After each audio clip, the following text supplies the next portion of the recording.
Hello students, I am again back with part 2 of chapter number 1, a period of transition. Students, I hope you all have seen part 1 of this chapter. If not, do watch it. Student, till this paragraph we have completed everything in part 1. We'll start part 2 with enrich your knowledge. एक Weaver था लेंसकायर में जिसने ऑकराइट invented water frame को अपने यहाँ install करा लिया, जो कि ये प्रोड्यूस कर सकता था stronger yarn compare to spinning jenny. Spinning jenny भी यार्न प्रोड्यूस करती है, पर स्पिनिंग जेनी से स्ट्रॉन्ग यार्न प्रोड्यूस करने वाली मशीन बनाने कौन थी? Water frame. जो लेंसकायर के वीवर ने क्या की इंस्टॉल की है वो मशीन. अब हम लोग देखेंगे impact of industrial revolution. Industrial revolution had profound effect on society, economy and polity. Politics पे भी, इकोनॉमी पे भी, सोसाइटी पे भी प्रोफाउंड इम्पैक्ट आया. किसका? इंडस्ट्रियल रेवोल्यूशन का. कैपिटलिज्म का राइज हुआ, पूंजीवाद बढ़ गया. इम्पेरियलिज्म भी आया, कैपिटलिज्म आया, कैपिटलिज्म को फॉलो करता हुआ इम्पेरियलिज्म आया. साम्राज्यवाद, कैपिटलिज्म मतलब पूंजीवाद. प्राइवेट प्रॉपर्टी, प्राइवेट लोग ज़्यादा प्रोड्यूस करेंगे, उनका ज़्यादा रोल होगा इकॉनमी में, ये कैपिटलिज्म बोलता है. इम्पेरियलिज्म मतलब साम्राज्यवाद, अपने साम्राज्य को फैलाओ, जितना बड़ा आप कर सकते हो करो. इंग्लैंड ने क्या किया? इम्पेरियलिज्म ही किया ना. इंडिया को कॉलोनी बना लो, साउथ अफ्रीका को कॉलोनी बना लो, यूएसए, कनाडा, सबको कॉलोनी बना लो. ये क्या था? Imperialism. Which eventually resulted in 2 world Wars. और इसी की वजह से हुए 2 वर्ल्ड वॉर. वर्ल्ड वॉर 1 जो कि 1914 में स्टार्ट हो गए, 1918 में ख़त्म हुआ. वर्ल्ड वॉर 2 जो 1939 में स्टार्ट हुआ, 1945 में ख़त्म हुआ. इंडस्ट्रियल रेवोल्यूशन से मास प्रोडक्शन हुआ, वैरायटी ऑफ गुड प्रोड्यूस होने लगी which could not be consume with in a country. इतना गुड प्रोड्यूस बनने लगा कि एक कंट्री के लोगों की तो हिम्मत नहीं थी उसको ख़त्म करने की. तो जो सरप्लस, जो बचा हुआ प्रोडक्ट था, उसको हमने एक्सपोर्ट किया, दूसरी कंट्रीज़ में बेचना चालू कर दिया. इतना मास प्रोडक्शन, इतना बन रहा है, इतना बन रहा है प्रोडक्ट कि ये आपकी कंट्री में वो ख़त्म ही नहीं हो रहा है. तो आप जो सरप्लस, जो बचा हुआ, उसको दुनिया भर में बेच रहे हैं. ओवरसीज़ आप उसको एक्सपोर्ट करें. इससे एक्विजिशन हुआ किसका? एशिया का और अफ्रीका का. एशिया में बहुत सारी कंट्रीज़ को कॉलोनी बनाया, अफ्रीका में बहुत सारी कंट्रीज़ को कॉलोनी बनाया. क्या कर करके?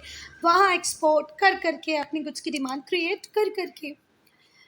फिर अच्छा, एशिया और अफ्रीका को तो कॉलोनी बनाने का मेन रीज़न था सप्लाईज ऑफ रॉ मटेरियल.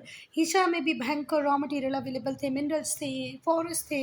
ऐसे ही अफ्रीका में सबको एक्सप्लॉइट किया. इंडस्ट्रियलाइजेशन से बढ़ गया ट्रेड, कॉमर्स बहुत बड़े स्केल पे होने लग गया. इससे नए टाउन्स बने, नई सिटीज़ बनी यूरोप में. और जो क्राउडिंग पीपल थे टाउन्स में, उन्होंने प्रॉब्लम क्रिएट की हाउसिंग की. स्लम्स मतलब जो झुग्गी झोपड़ी बढ़ गई. हेल्थ, सैनिटेशन की प्रॉब्लम आई, क्योंकि गांव से जब शहर में व्यक्ति काम करने आएगा तो अपने साथ घर और ज़मीन नहीं ला सकता, उसके पास इतना पैसा भी नहीं होता कि शहर में आते ही बहुत कुछ बड़ा बना ले. तो यहाँ पे वो झुग्गी झोपड़ियाँ बनाने लग गया, उसमें रहने लग गया, जहाँ पर सैनिटेशन नहीं थी, हेल्थ नहीं थी. और इससे न्यू इंडस्ट्रियल कैपिटलिस्ट राइज हुए. It led to rise of new industrial capitalist, जो ऑनर होते थे मीन्स ऑफ प्रोडक्शन के. इकोनॉमिक पावर का कॉन्सेंट्रेशन होने लगा. 2 4 10 बड़े बड़े इंडस्ट्रीज बने जिनके पास बहुत इकोनॉमिक पावर थी. बड़ी बड़ी फैक्ट्रीज थी जिसमें हज़ारों लोग काम कर रहे थे. On the other hand it gave rise to lakhs of industrial and factory worker. Industrial workers भी बहुत बढ़ गए जो काम कर रहे थे वेजेस के लिए, मजदूरी के लिए. ग्रेजुअली 2 क्लासेस एमर्ज हुई. एक थी कैपिटलिस्टिक की और दूसरी थी वर्कर्स की. कैपिटलिस्टिक जो फैक्ट्री इंडस्ट्री खोल रहे थे, कैपिटल इन्वेस्टमेंट कर रहे थे. वर्कर्स जो वेजेस के लिए, मजदूरी के लिए काम कर रहे थे. और इससे ही बेटा वर्कर का एक्सप्लॉयटेशन होना चालू हो गया और सोशल इनइक्वालिटी सोसाइटी में आ गई. जो इनह्यूमन कंडीशन थी फैक्ट्री में वर्कर्स की, काम को लेकर के जो पैशन था कैपिटलिस्टिक में, उस पैशन में वर्कर्स की कंडीशन को उन्होंने बिल्कुल भी ध्यान नहीं रखा. ना उन्हें सैनिटेशन दिया, ना प्रॉपर वर्किंग कंडीशन दी. ठीक है, इसकी वजह से जो वर्कर्स का एक्सप्लॉयटेशन हुआ, तो वहाँ की गवर्नमेंट ने फैक्ट्री एक्ट पास किए बहुत सारे, जिससे कि वर्कर्स के राइट को सेफगार्ड मिल पाए. जब इंडस्ट्रियल रेवोल्यूशन का बिल्कुल अर्ली फेस ही था, अर्ली डिकेड था, तो न्यू थ्योरी आ गई जिसे हमने लेजस फायर कहा गया, लेट अस अलोन. इसको बहुत मोमेंटम मिला. इस थ्योरी के according the state should not interfere in economic affair of the country. Laissez faire जिसके अकॉर्डिंग स्टेट मतलब जो सरकार है वो इकोनॉमिक अफेयर्स में इंटरफेयर नहीं करेगी। This doctrine began to oppose the latter decades, और बाद में इस डॉक्ट्राइन को मतलब आने वाले सालों में इसको अपोज किया कि भाई इस डॉक्ट्राइन में कोई मतलब नहीं है, कैसे इकोनॉमिक अफेयर्स में किसी भी कंट्री की सरकार इंटरफेयर नहीं करेगी। करना पड़ेगा भाई, क्योंकि लोगों का एक्सप्लॉयटेशन रोकना है, लोगों को प्रोडक्ट्स अवेलेबल करवाना है, तो स्टेट का इंटरफेरेंस तो इम्पोर्टेंट है। बाद में लेजिस फायर को डिस्कार्ड कर दिया गया। इम्पेरियलिज्म। Next imperialism. इम्पेरियलिज्म का मतलब होता है साम्राज्यवाद, अपने एरिया को बढ़ाना है। The practice of establishing a country rule को एस्टेब्लिश करना, इसकी प्रैक्टिस। कौन से कैसे रूल करोगे आप? इकोनॉमिकली आप किसी और कंट्री पे रूल करने लगो, पॉलिटिकली किसी और कंट्री पे रूल करने लगो। इसी को क्या कहते हैं? इम्पेरियलिज्म। जैसे इंग्लैंड एक यूरोपियन कंट्री थी जिसने रूल करना स्टार्ट कर दिया इंडिया पे, हमारे इकोनॉमिक अफेयर्स के ऊपर रूल किया, हमारी पॉलिटिक के ऊपर रूल किया, तो ये क्या था? इम्पेरियलिज्म ही था। इसमें एक कंट्री बहुत ज़्यादा स्ट्रांग होती है और एक किसी ना किसी वजह से वीक होती है, कुछ ना कुछ इसके लूप होल्स होते हैं। जैसे हमारे यहाँ आपस में जो राइवलरी थी किंग्स के बीच में, उसकी वजह से ये रूल कर पाए। जो इम्पेरियलिस्ट कंट्री होती है is called mother country, whereas the subjugated country is called colony. England यहाँ पर मदर कंट्री था और इंडिया यहाँ पर कॉलोनी था। ठीक है बात, ये मदर कंट्री है इंग्लैंड और कॉलोनी है इंडिया। ऐसे ही इंग्लैंड के लिए यूएसए कॉलोनी है और यूएसए के लिए इंग्लैंड है मदर कंट्री। ठीक है बात।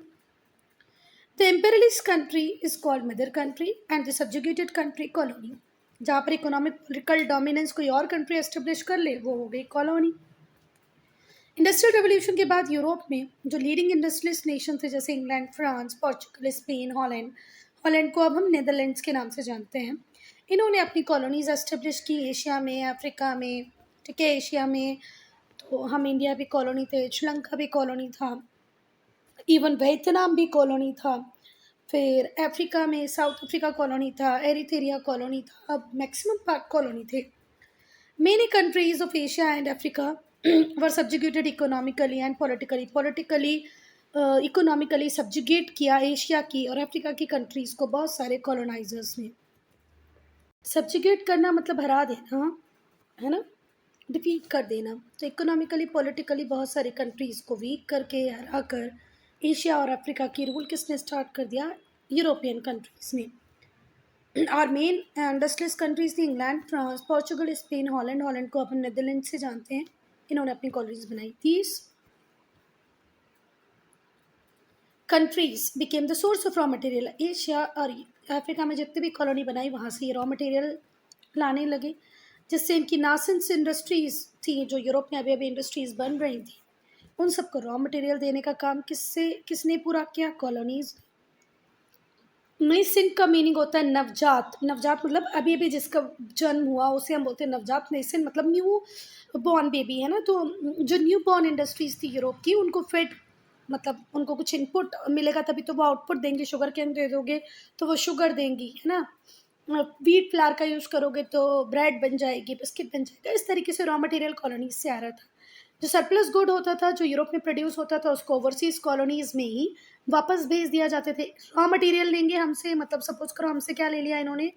शुगर केन, और हमें वापस क्या कर दी? शुगर। ठीक है बात, इस तरीके से ये लोग करते थे। और इस तरीके से एशिया और अफ्रीकन कंट्री से ये बना रहे थे बहुत बड़ा प्रॉफिट। सस्ते में खरीदते थे रॉ मटेरियल और महंगे में बेचते थे फिनिश गुड्स। और कई बार तो पैसा भी नहीं देते थे क्योंकि कॉलोनी हमारी, हम फ्री में ले लें, मार के पीट के जबरदस्ती करा के। This colonies were turned into a source of raw material. तो कॉलोनीज रॉ मटेरियल का सोर्स बन गई और फिनिश गुड्स के लिए एक बड़ा मार्केट भी बन गई, जिससे बहुत बेनिफिट हुए मदर कंट्रीज़ को। इंडस्ट्रियलाइजेशन से बहुत अमाउंट में कैपिटल का एक्यूमुलेशन हो गया यूरोप में बहुत कैपिटल इकट्ठी हो गई, ये सस्ता सस्ता रॉ मटेरियल लेके और महंगा महंगा फिनिश गुड बेच के। कैपिटलिज्म रिजल्टेड इन इम्पीरियलिज्म, और कैपिटलिज्म से ही क्या आया? Imperialism in the latter 18th and 19th century में। कॉजेस क्या थे इम्पीरियलिज्म के कि इम्पीरियलिज्म क्यों बढ़ा? Surplus production. इंडस्ट्रियल रेवोल्यूशन आया तो नई नई इंडस्ट्रीज़ आ गई इंग्लैंड में, फ्रांस में, स्पेन में, पोर्चुगल में 1870 के बाद, जर्मनी में, इटली में। ये बहुत बड़े अमाउंट में गुड को प्रोड्यूस करने लगे। लोकली तो सेल कर ही रहे थे पर उसके प्लस भी प्लस बच रहा था। Therefore, the capitalists exerted influence on their government to capture colonies. फिर ये जो प्रोड्यूसर्स थे, कैपिटलिस्टिक थे, जो बहुत नंबर में गुड को प्रोड्यूस कर रहे थे, वो अपनी सरकार से बोलने लगे जाओ कॉलोनी बनाओ जहाँ पर हम हमारे सरप्लस गुड को बेच सकें। तो एशिया और अफ्रीका को कॉलोनी बनाया गया और यहाँ पे प्रॉफिटेबली आइटम्स को सेल किया गया। अब बड़ी बड़ी फैक्ट्रीज हैं, इंडस्ट्रीज हैं, इन्हें क्या भी चाहिए, रॉ मटेरियल। तो ये जो ग्रोइंग डिमांड थी ह्यूज रॉ मटेरियल की, इनकी नासेंट इंडस्ट्रीज़, न्यू इंडस्ट्रीज़ को फाइट कराने के लिए इसने भी इंपीरियलिज्म को जन्म दिया, क्योंकि अगर आपको रॉ मटेरियल चाहिए तो कोई ना कोई आपकी कॉलोनी हो जो रॉ मटेरियल सप्लाई करे। तो रॉ मटेरियल ले आए ये लोग कॉलोनीज से और रॉ मटेरियल के लिए कॉलोनीज बनाई इन्होंने। Development of modern means of transport and communication, जो इन्वेंशन हुए, जैसे स्टीमशिप बनी, रेलवे, टेलीफोन, टेलीग्राफ बने, इससे क्या हुआ, जो लोग थे वो टाइम से आगे निकलने की कोशिश कर रहे हैं, स्पेस में जाने की कोशिश करें। Enablement to conquer space and time, space को भी कनकर करो, टाइम को भी कनकर करो। अब टाइम को कनकर कैसे करो, जैसे देखो बेटा मुझे यहाँ से यहाँ तक जाने में 8 दिन लग जाते थे, 8 डेज, तो मेरे 8 डेज बर्बाद होते थे। मैंने टाइम को कैसे जीत लिया, मैं एरोप्लेन के थ्रू यहाँ से यहाँ 24 आवर्स में अगर पहुँच जाती हूँ तो मैंने टाइम को नहीं जीत लिया, कितना टाइम बचा लिया, पूरे पूरे 7 दिन। इस तरीके से डिस्टेंट लैंड को ईजिली भी कनकट, दूर दूर की ज़मीनों को भी, कंट्रीज़ को भी जीत लिया गया। रॉ मटेरियल वहाँ से लेके आए और डंपिंग ग्राउंड बना दिया अपने फिनिश्ड गुड्स का। जितने भी फिनिश्ड गुड थे, मतलब जो भी फाइनल प्रोडक्ट था, उसके लिए डंपिंग ग्राउंड बन गया कॉलोनीज। पहले तो रॉ मटेरियल ले आओ, फिर वहीं पर अपने फिनिश्ड गुड्स को भी डंप कर दो, बेच दो। प्रेशर ऑफ पॉपुलेशन, बेटा धीरे धीरे करके यूरोप की पॉपुलेशन बहुत ज़्यादा बढ़ने लगी 19th सेंचुरी में। तो जो यूरोपियन कंट्रीज़ थी उनके पास स्मॉल टेरिटरीज थी, इतना सा तो है यूरोपियन कॉन्टिनेंट, तो जो एक्स्ट्रा और सरप्लस पॉपुलेशन होगी उसको कहाँ रखेंगे, उसको बेसिक फैसिलिटीज़ कैसे देंगे। तो उन्हें नए रीजन में सेटल डाउन कराना था, इसलिए भी कॉलोनीज बनी। राइज ऑफ इंडस्ट्रियल कैपिटलिज्म, जो मर्चेंट्स थे, ट्रेडर्स थे, वो एक्सपांशन कर रहे थे अपने बिजनेस का। जो शिपिंग कंपनीज़ के ऑनर्स थे, बैंकर्स थे, वो हमेशा चाहते थे कि नई और बेटर अपॉर्चुनिटीज़ मिले जिससे वो ज़्यादा से ज़्यादा ऑन कर पाए। क्रिश्चियन मिशनरीज़ को ज़ील थी, बहुत ज़्यादा वो उत्सुक थे, मतलब बहुत उनको वो था अंदर से कि और नहीं, मुझे तो क्रिश्चियनिटी को फैला देना है चारों तरफ। तो जो क्रिश्चियन मिशनरीज़ थी उनमें भी ज़ील थी, उत्साह था कि वो क्रिश्चियनिटी को स्प्रेड करें डिस्टेंट लैंड तक, एशिया में, अफ्रीका में। और इन्होंने एक इम्पॉर्टेंट रोल प्ले किया इम्पीरियलिज्म को स्प्रेड करने में। आज भी हम जो कॉन्वेंट स्कूल देखते हैं, ग्रेगोरियंस स्कूल देखते हैं, ये क्या है, क्रिश्चियन मिशनरीज स्कूल हैं जिनका एक ही एम था क्रिश्चियनिटी को स्प्रेड करना। आज वो काम नहीं कर रही हैं, अग्री, पर इनका एम यही था शुरुआत में। क्रिश्चियन मिशनरीज बहुत एक्टिव थी कॉलोनीज़ में और तरीके तरीके से क्रिश्चियनिटी को बहुत अलग अलग कोशिश कर करके लोगों को क्रिश्चियनिटी पे कन्वर्ट कर रही थी। जोग्राफिकल एक्सप्लोरेशन और जो डिस्कवरीज थी, बेटा जोग्राफिकल एक्सप्लोरेशन जो हुए, जो नई नई डिस्कवरीज हुई, इससे लोग नई नई ज़मीनों पे पहुँचे, एशिया पहुँचे, अफ्रीका पहुँचे, अमेरिका पहुँचे, नई लैंड्स को डिस्कवर किया और इस वजह से भी इम्पेरियलिज्म बहुत ज़्यादा ग्रो कर पाया। इम्पैक्ट ऑफ इम्पेरियलिज्म, अब क्या प्रभाव पड़ा इम्पेरियलिज्म का। Imperialism led to acquisition of colonies acquire की इम्पेरियलिज्म के आने के बाद में। कॉलोनीज़ में राइवलरी बढ़ गई, जो ज़मीन फ्रांस को चाहिए वही जर्मनी को भी चाहिए, जो फ्रांस जर्मनी ने एक्वायर कर ली इंग्लैंड सोच रहा है मुझे मिल जाए, और इवेंचुअली इसी की वजह से फर्स्ट वर्ल्ड वॉर हुआ। फर्स्ट वर्ल्ड वॉर का पीरियड था 1914 से 1918। सेकेंड वर्ल्ड वॉर का पीरियड था 1939 से 45। इम्पेरियलिज्म लैड टू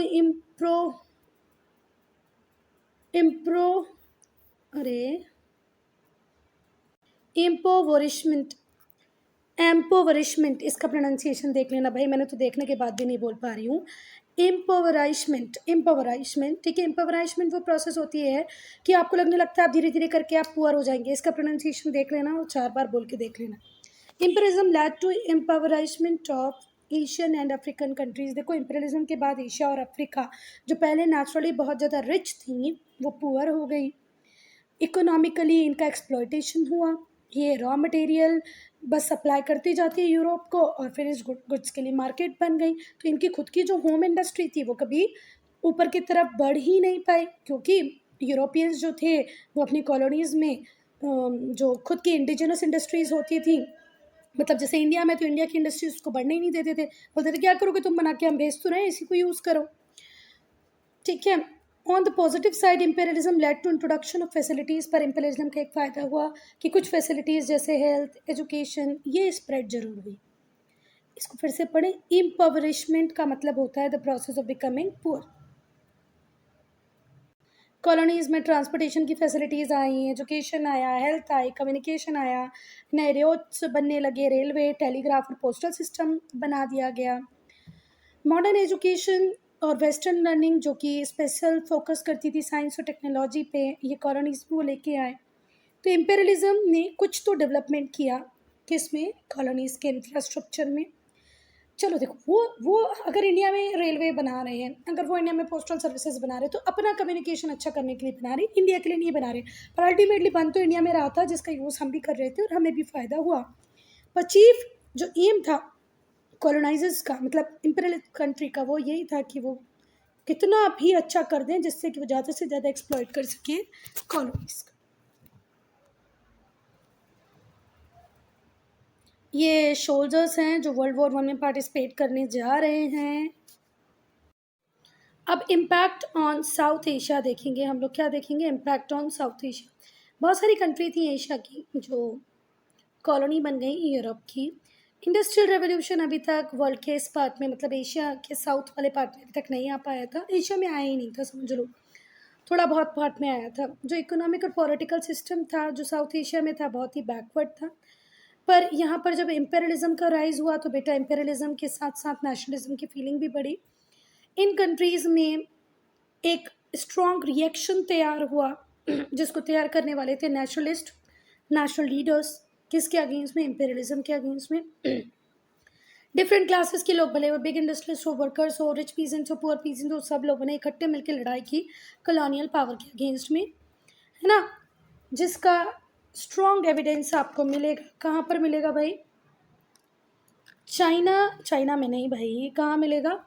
इंडिया में और वियतनाम में। इंडिया और वियतनाम दोनों ने लड़ाई की। इंडिया किसके अगेंस्ट में लड़ रहा था? Britain, England. और वियतनाम किसके अगेंस्ट में लड़ रहा था? फ्रांस। वियतनाम पे फ्रेंच रूल था, इंडिया पे ब्रिटिश रूल था। तो ईस्ट इंडिया कंपनी थी, ग्रेजुअली इंडिया में रूलर बन गई। पहले ट्रेडर बन के आई, फिर सारी पावर को सब्जिकेट कर दिया और रूल करने लग गई। चाइना को भी बहुत सारे स्पेयर्स में डिवाइड करके रख दिया था यूरोपियन पावर्स ने।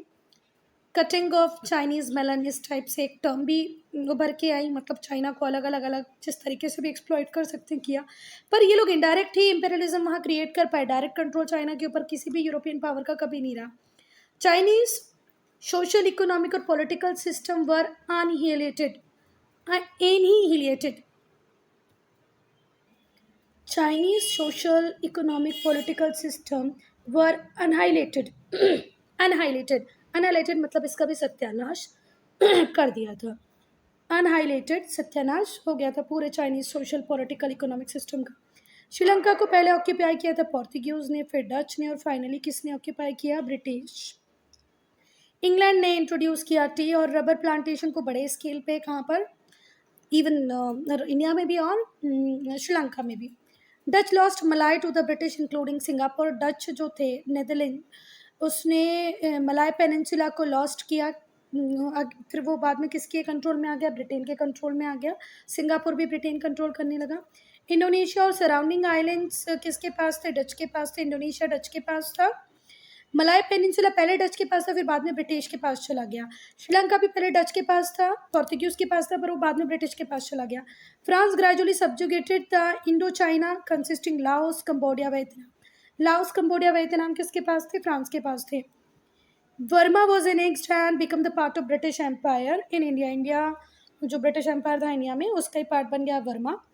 Holland extended her control to Moluccas. Holland कहाँ तक पहुंचा? मोलुकस तक।